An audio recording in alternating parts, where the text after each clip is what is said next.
Oke guys, pembahasan kita yang terakhir ya. Jadi itu ya paling tuh berkenaan dengan itu, pada tahun 1945 itu Barbara Walters itu mengingatkan bahwa jika perdebatan tersebut hanya difokuskan pada keinginan untuk terbebas dan keterlibatan pada pemerintah doang guys. Terus maka perdebatan tersebut adalah sebuah kesalahan besar. Walton itu lebih jauh berpendapat bahwa keterlibatan pemerintah telah dibutuhkan terutama pada bidang-bidang yang tidak mampu ditangani secara sendiri oleh masyarakat guys.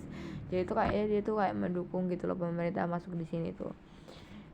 Terus bahasan berikutnya yaitu tentang kegiatan ini dilanjutkan dengan materi tentang evaluasi teori dari perencanaan ya guys. Tradisinya ya kan, perencanaan itu merupakan suatu hasil rangkaian kerja sistematis dan berkembang sesuai dengan pergeseran peradaban ya. Bidang perencanaan menjadi sebuah tradisi yang dimulai dari akhir abad bukan tahun lagi, abad 19 seiring dengan gerakan modernisme di dunia. Paham modernisme pada akhirnya memberikan warna dominan pada awalnya lahirnya tradisi perencanaan.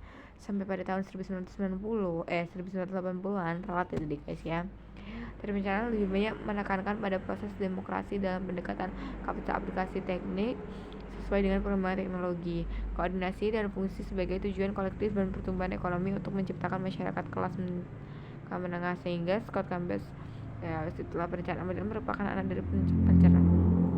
Tuh, perencanaan modern itu merupakan anak dari pencerahan guys, yaitu periode akhir abad 17 sampai akhir abad 18 yang dimulai terobosan ilmiah dalam memahami sifat dan keberadaan kita dalam alam hallucinate dan diakhiri tidak hanya dengan penerapan teknis. Terobosan ilmiah tersebut mengubah seluruh sistem produksi, tetapi juga dengan tantangan terhadap semua tatanan sosial dan politik yang diwakili oleh kekuasaan absolut gereja dan kerajaan serta struktur kelas feodal. Oke guys, setelah tradisi itu perencanaan modern itu lebih banyak berorientasi pada antroposentris yang ditandai dengan adanya pemisahan peran manusia dalam mengelola sumber daya alam.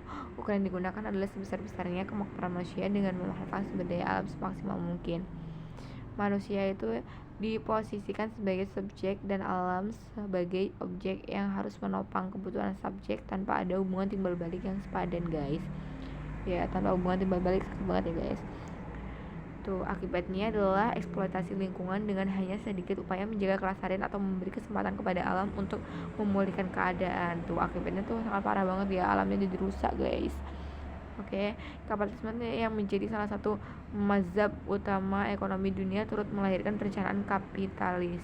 Perencanaan kapitalis sebagai hasil dari filosofi materialisme dan pragmatisme guys ya.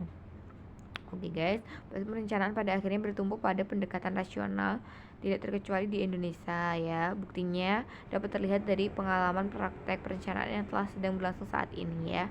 Dapat dilihat praktek perencanaan sesuai dengan perkembangannya serta ciri-ciri dari setiap bentuk praktek perencanaan itu ditunjukkan juga prakteknya guys. Oke guys, dadah guys, selamat malam.